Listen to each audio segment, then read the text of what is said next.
The night has 1,000 eyes. The night has 1,000 eyes and the day but one, yet the light of the bright world dies with the dying sun. The mind has 1,000 eyes and the heart but one, yet the light of a whole life dies when love is done. Keep a Goin' by Frank L. Stanton. If you strike a thorn or rose, keep a goin'. If it hails as if it snows, keep a goin'. 'Tain't no use to sit and whine when the fish ain't on our line. Bait your hook and keep 'em tryin'. Keep a goin'. When the weather kills your crop, keep a goin'. Though 'tis work to reach the top, keep a goin'. S'pose you're out of every dime. Gettin' broke ain't any crime. Tell the world you're feelin' prime. Keep a goin'. When it looks like all is up, keep a goin'. Drain the sweetness from the cup. Keep a goin'. See the wild birds on the wing. Hear the bells that sweetly ring. When you feel like surgin', sing. Keep a goin'. So these next poems will all be by Edna St. Vincent Millay. God's World. O world, I cannot hold thee close enough. Thy winds, thy wide gray skies, thy mists that roll and rise, thy woods this autumn day that ache and sag and all but cry with color, that gaunt crag to crush, to lift a lean of that black bluff. World, I cannot get thee close enough. Long have I known a glory in it all, but never knew I this. Here such a passion is as stretcheth me apart. Lord, I do fear thou'st made the world too beautiful this year. My soul is all but out of me. Let fall no burning leaf, prithee, let no bird call. Sonnet 65. Since brass, nor stone, nor earth, nor boundless sea, but sad mortality o'ersways their power, how with this rage shall beauty hold a plea whose action is no stronger than flower? Oh, how shall summer's honey breath hold out against the wreckful siege of battering days, when rocks impregnable are not so stout, nor gates of steel so strong, but time decays. O fearful meditation, where, alack, shall time's best jewel from time's chest lie hid? Or what strong hand can hold his swift foot back, or who his spoil of beauty can forbid? Oh, none, unless this miracle have might, that in black ink my love may still shine bright. This is Shakespeare sonnet number 116 that Mom read at our exchange of ring ceremony. What do you know about that? Let me not to the marriage of true minds admit impediments. Love is not love which alters when it alteration finds, or bends with the remover to remove. Oh no, it is an ever fixed mark that looks on tempests and is never shaken. It is the star to every wandering bark, whose worth's unknown, although his height be taken. Love is not time's fool, though rosy lips and cheeks within his bending shickle's compass come. Love alters not with his brief hours and wakes, and bears it out even to the edge of doom. If this be error and upon me proved, I never writ, nor no man ever loved. Very nice. You got two going now, if that's what you wanted. Yeah, this is from the book Hailstones and Halibut Bones, which Mom gave to Michi on June 23rd, 1963, so that she would remember America when she went back to Japan. And then it's white. White is a dove, and the lily of the valley, and a puddle of milk spilled in an alley, a ship's sail, a kite's tail, a wedding veil, hailstones and halibut bones, and some people's telephones. The hottest and the most blinding light is white, and breath is white. When you blow it out on a frosty night, white is the shining absence of all color, then absence is white, out of touch, out of sight. White is marshmallow and vanilla ice cream, and part you can't remember in a dream. White is the sound of a light foot walking, white in a pair of whispers talking. White is the beautiful broken lace of snowflakes falling on your face. You can smell white in a country room toward the end of May in a cherry bloom. That's very nice.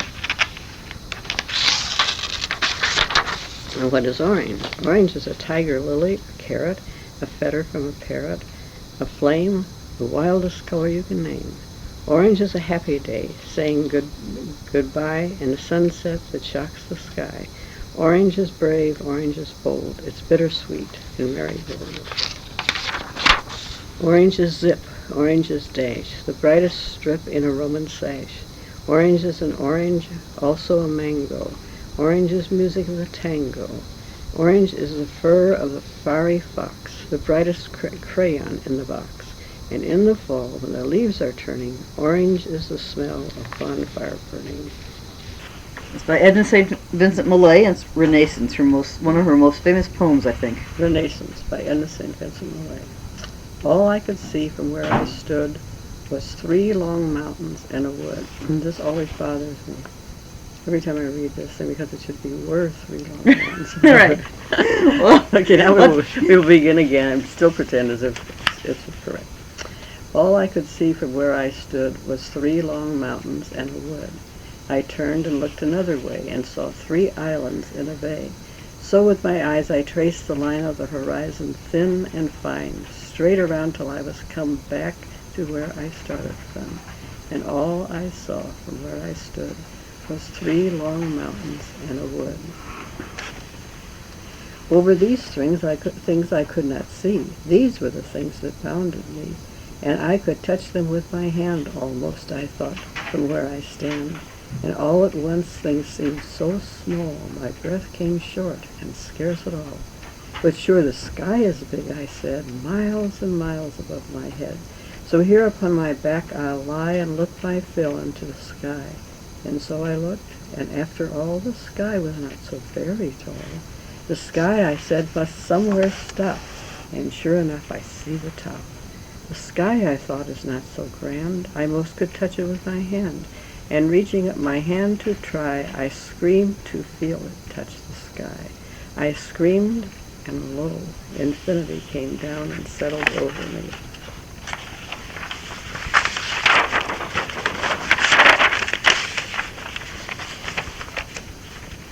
Forced back my scream into my chest, bent back my arm upon my breast, and pressing of the undefined, the definition on my mind, held up before my eyes a glass through which my shrinking sight did pass, until I seemed I must behold immensity made manifold.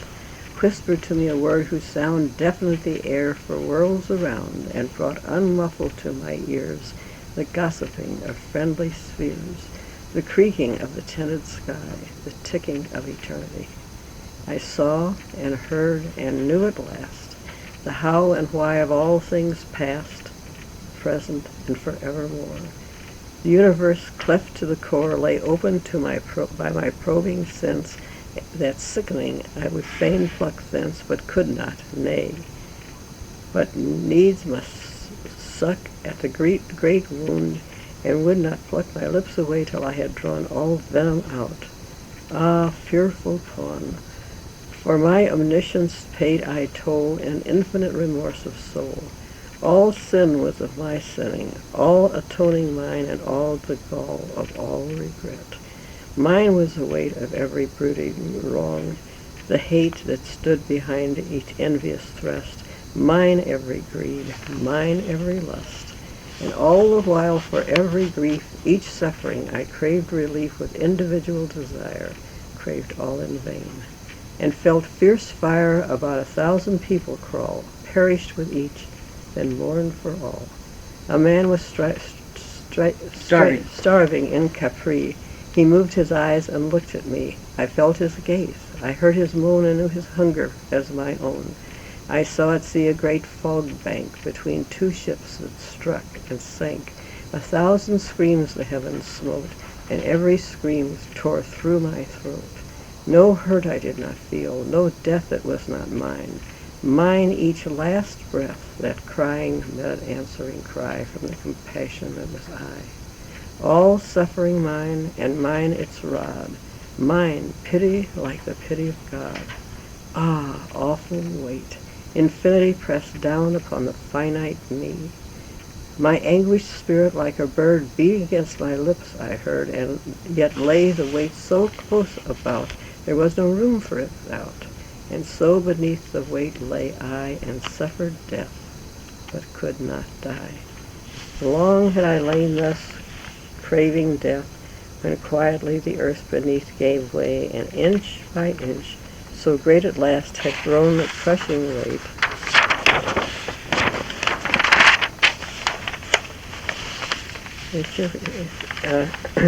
into the earth I sank, till I full 6 feet underground did lie, and sank no more.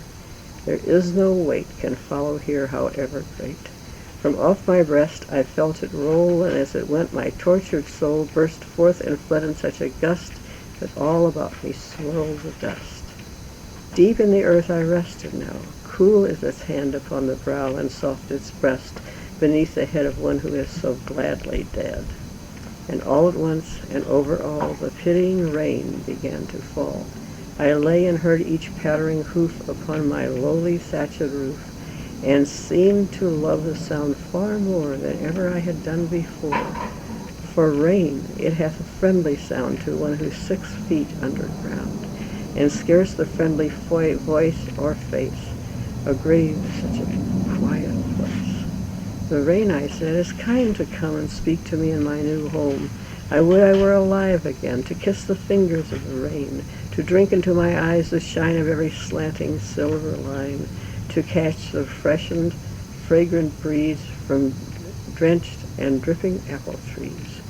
For soon the shower will be done, and then the broad face of the sun will laugh above the rain-soaked earth, until the world with answering mirth shakes joyously, and each round drop rolls twinkling from its grass-blade top. How can I bear it, buried here, while overhead the sky grows clear and blue again after the storm? O multicolored, multiform, beloved beauty over me that I shall never, never see again. Spring silver, autumn gold, that I shall never more behold. Sleeping your myriad magics through, close sepulchred away from you. Oh God, I cried, give me new birth and put me back upon the earth. Upset each cloud's gigantic gourd, and let the heavy rain down poured in one big torrent set me free, washing my grave away from me. I ceased, and through the breathless hush that answered me, the far-off rush of herald wings came whispering like music down the vibrant string of my ascending prayer, and crash! Before the wild wind's whistling lash, the startled storm clouds reared on high and plunged in terror down the sky, and the big rain in one black wave fell from the sky and struck my grave. I know not how such things can be.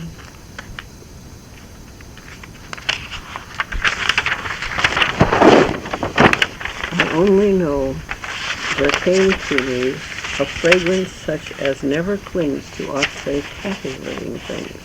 A sound as of some joyous elf, singing sweet songs to please himself, and through and over everything a sense of glad awakening. The grass, a tiptoe at my ear, whispering to me I could hear. I felt the rain's cool fingertips brush tenderly across my lips, lay gently on my sealed sight, and all at once the heavy night fell from my eyes, and I could see a drenched and dripping apple tree, a last long line of silver rain, a sky grown clear and blue again. And as I looked, a quickening gust of wind blew up to me and thrust into my face a miracle of orchard breath, and with the smell, I know not how such things can be, I breathed my soul back into me. Ah! Up then from the ground sprang I, and hailed the earth with such a cry as is not heard save from a man who has been dead and lives again. About the trees my arms I wound, like one gone mad I hugged the ground. I raised my quivering arms on high, I laughed and laughed into the sky, till at my throat a strangling sob caught fiercely, and great heart throbs sent instant tears into my eyes. O God, I cried, no dark design can e'er hereafter hide from me thy radiant identity. Thou canst not move across the grass, but my quick eyes will see thee pass, nor speak, however silently, but my hushed voice will answer thee. I know the path that tells thy way through the cool eve of every day. God, I can push the grass apart and lay my finger on thy heart. The world stands out on either side, no wider than the heart is wide. Above the world is stretched the sky, no higher than the soul is high. The heart can push the sea and land farther away on either hand. The soul can split the sky in two and let the face of God shine through. But east and west will pinch the heart that cannot keep them pushed apart. And he whose soul is flat, the sky will cave in on him by and by. I think that's a wonderful song.